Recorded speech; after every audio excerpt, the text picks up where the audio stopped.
What is up, DTube, Palnet, Steam blockchain? Today I want to talk a little bit about life, death, and hell. Let me explain. So, what is interesting about this time period that we live in right now is humans have a lot of free time. They're gonna go over a lot of topics. And they're gonna see if they got it right, or because right now when people are sort of thinking in many ways more than ever before, they sort of want to get everything correct, like logically correct, something that sort of makes sense, right? So people are gonna talk about a lot of things and look at things, okay? So some quick thoughts about life, death, and hell. So, this is just my view, okay? But I like to try to express different things. So, let's start off with life. Okay, so life. A human is life. So, I think that there is sort of is... So, life, I don't think life can talk about life. Because a human is life. A human is a piece of life, like they are from this earth, from this place. At least we might be some weird thing, but life. A human is life. So the idea of life talking about being alive, I think that would be sort of like a paradox or something, because that would imply that words can explain what being a life is, which I don't really think you can explain what a life is, because it can only be an experience. This is why if a person talks about life, it would always sound weird, because there's no way of explaining what life cannot explain life. Life use this. So that's my first view on that, okay? So, life is just an experience.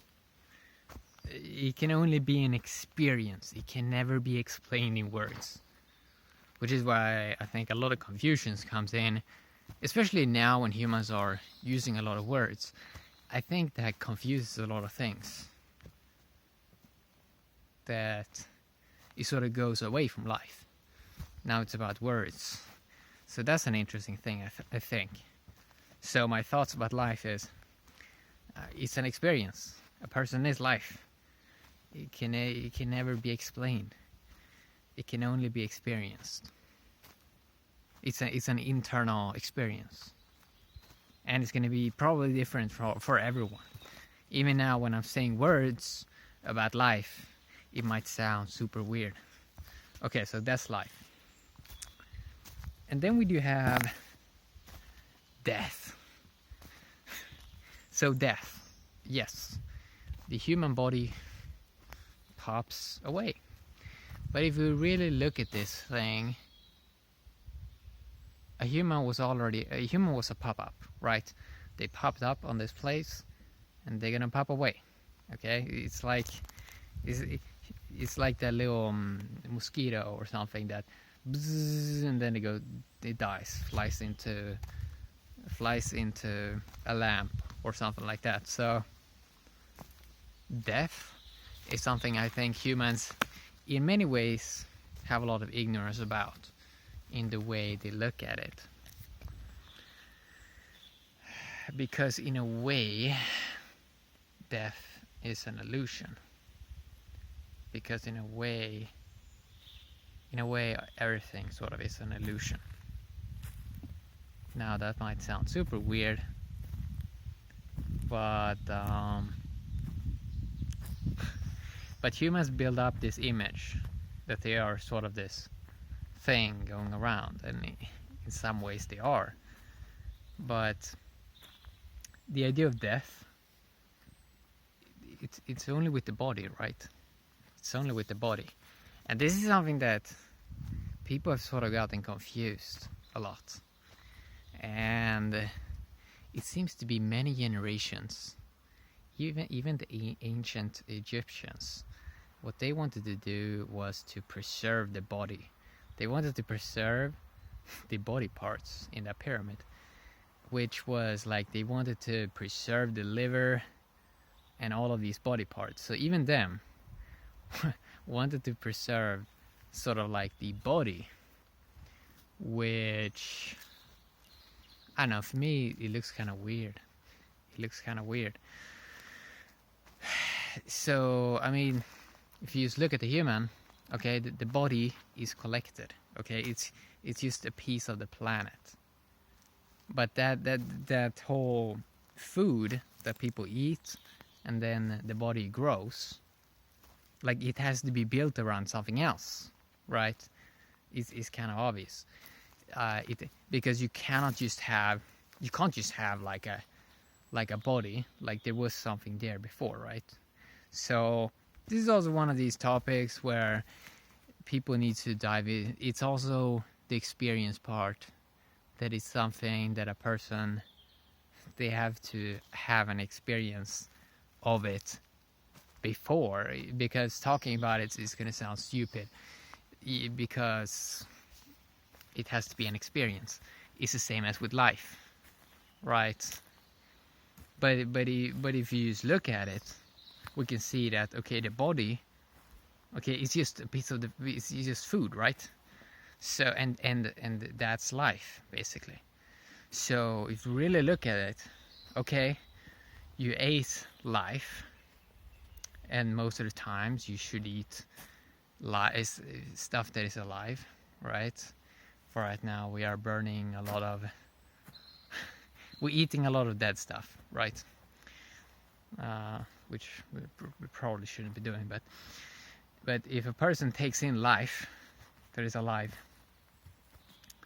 and they take in life, right, and it transforms, okay, because everything here is just energy and consciousness, so it transforms into body, right?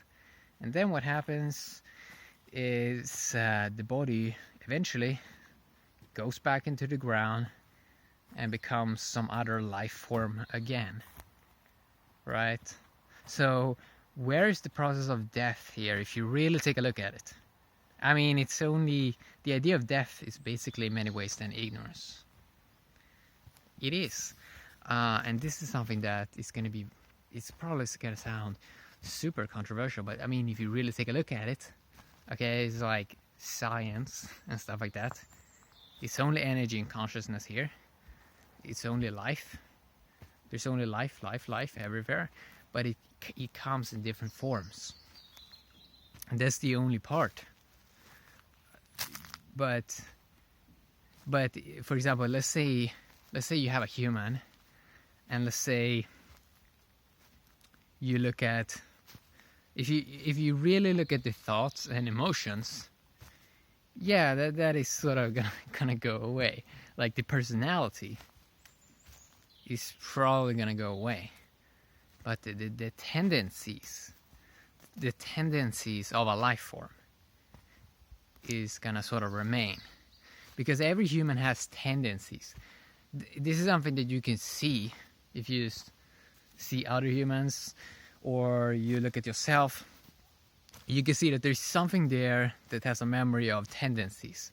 Every human has some form of tendencies of stuff that they're inclined to go and do. So obviously this is going to keep, these tendencies are clearly going to be there even after the body, right?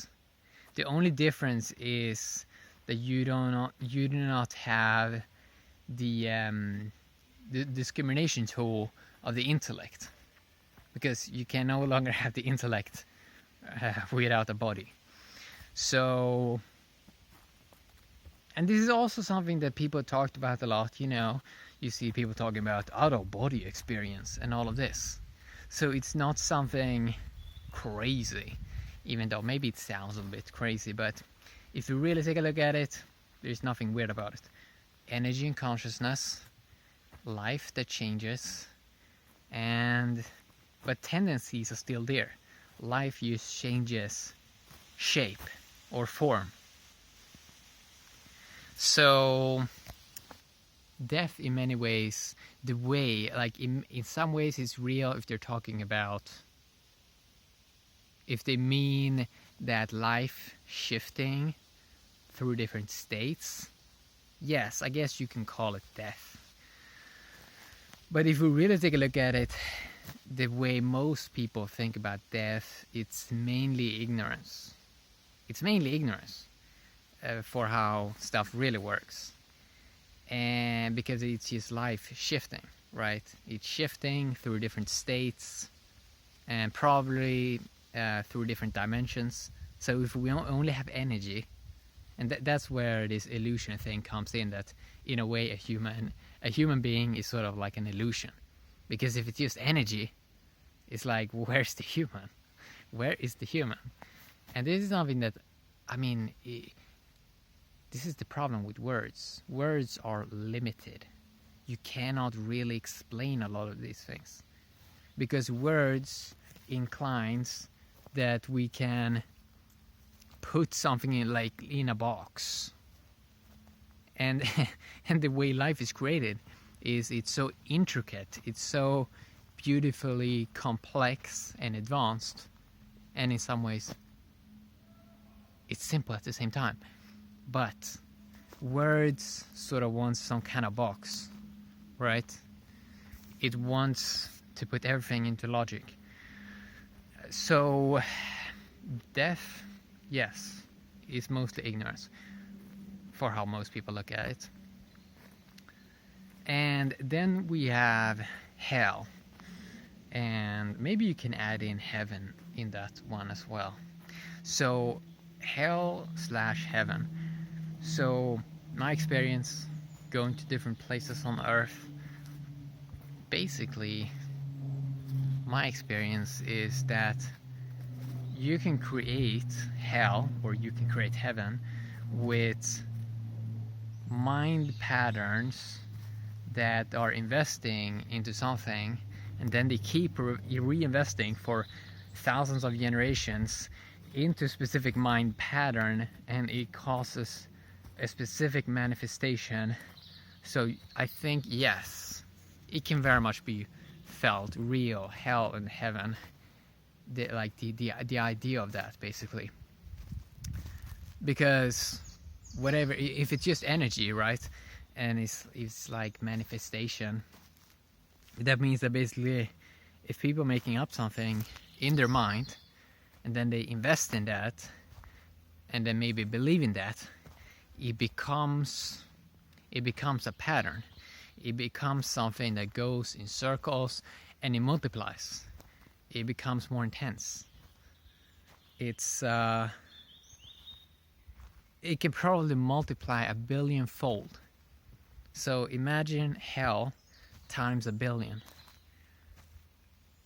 Or imagine, let's say, heaven times 1 billion. So it like keeps multiplying. Compound growth. So that's obviously very scary. That's super scary. That can be a thing, right? And I really think that is real. And I mean, this is something that you can observe, probably, if a person looks at life. But it's mainly, I think, when people get into different patterns, minds, whatever. And especially when groups can come into patterns as well. And then maybe they believe in the same thing. We've seen this on planet Earth. What happens? Groupthink, we've seen it the last 100 years. Groupthink can be super dangerous. It can also be good, right? It can also be good to learn quick. You don't have to have personal experience or something. You can hear from a group, don't do this.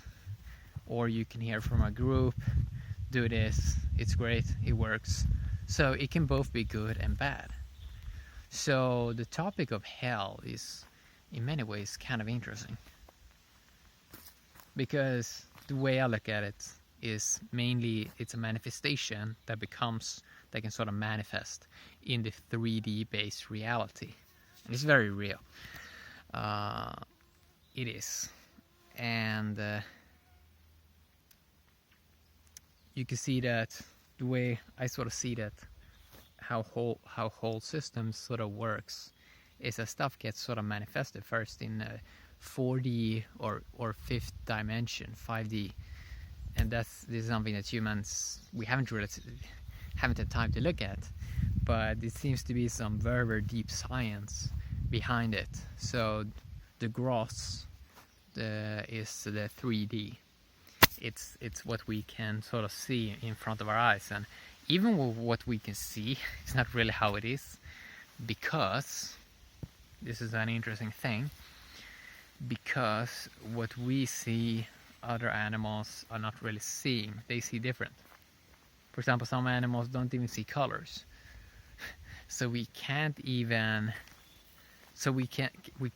rely on that things are the way they seem to appear inside of our retina, because we only see the world from our retina, basically. So yeah, it can very much be very real. So it's very interesting to see how, I mean, all these topics, life, death, hell / heaven, it's interesting to see how they play out. It's very interesting, because the way I see it is that every person has some, I mean, every person is playing the game. It's like a massive game. It's like a massive simulation of, and everyone has sort of, let's see how far they can go, right? Let's see how far a person can go. That is sort of, everyone is sort of in the same thing. Call it a simulation, call it whatever. But yeah, as I said earlier, it's very intricate. It's designed in a way where basically any door can be opened up. Any door. And that's interesting. And that's also how it should be in many ways. It should be a system that has everything. Even though that also sounds weird, right? It sounds super weird.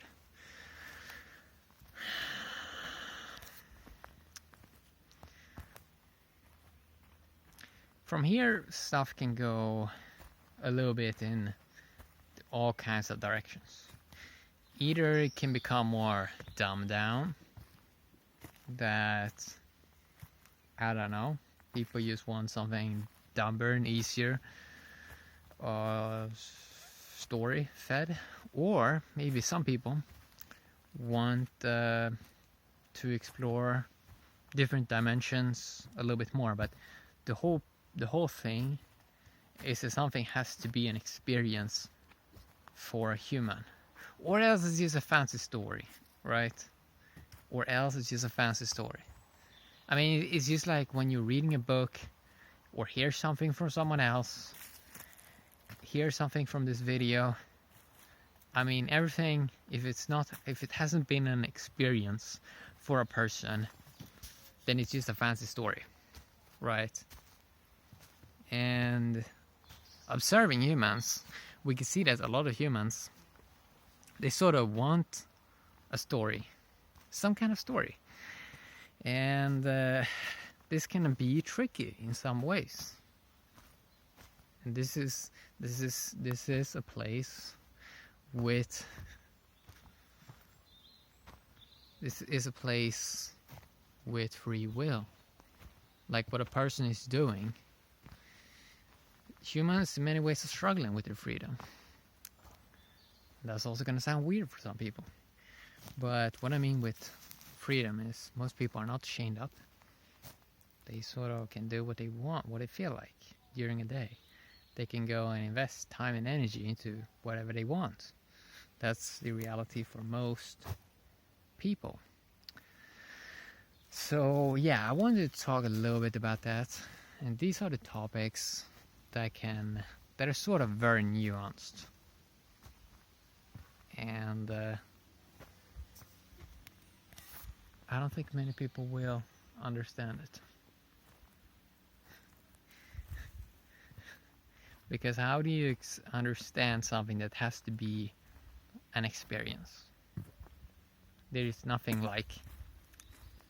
There really is nothing. There's really nothing to grasp from a video like this. There's nothing to grasp, which is also something that is interesting. So I think that we're gonna have the AI do all the intellect, do all of those things mainly, and the way I see it, it's gonna give humans the basic resources they need. Yes, humans need a tiny bit to use their intellect still, but most of the analyze can be done by a machine that basically finds the ideal.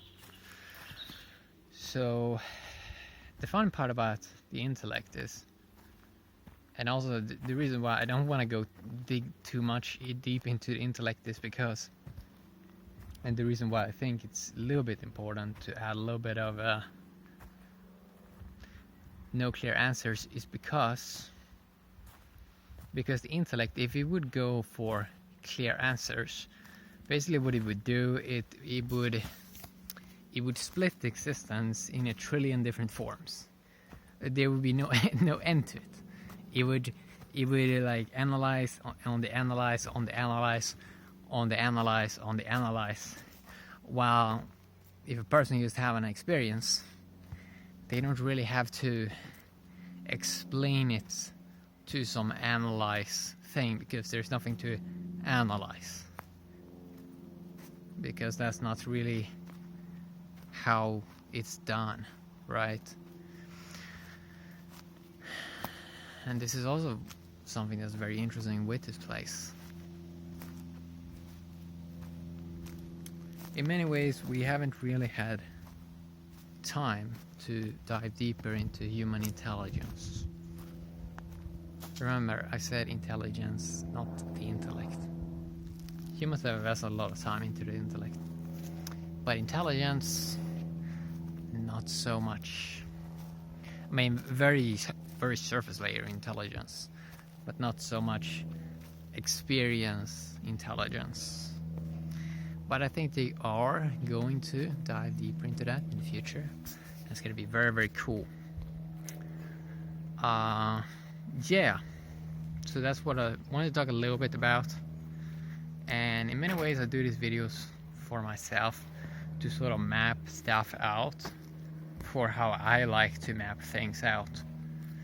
And I find that it clears my mind in terms of how I'm looking at things, and it gives me sort of the ability to observe how the matrix sort of reacts to something. So yeah, that's what I wanted to talk a little bit about today. Hopefully you enjoyed this video. Have an awesome day. DTube, Palnet, and the Steam blockchain.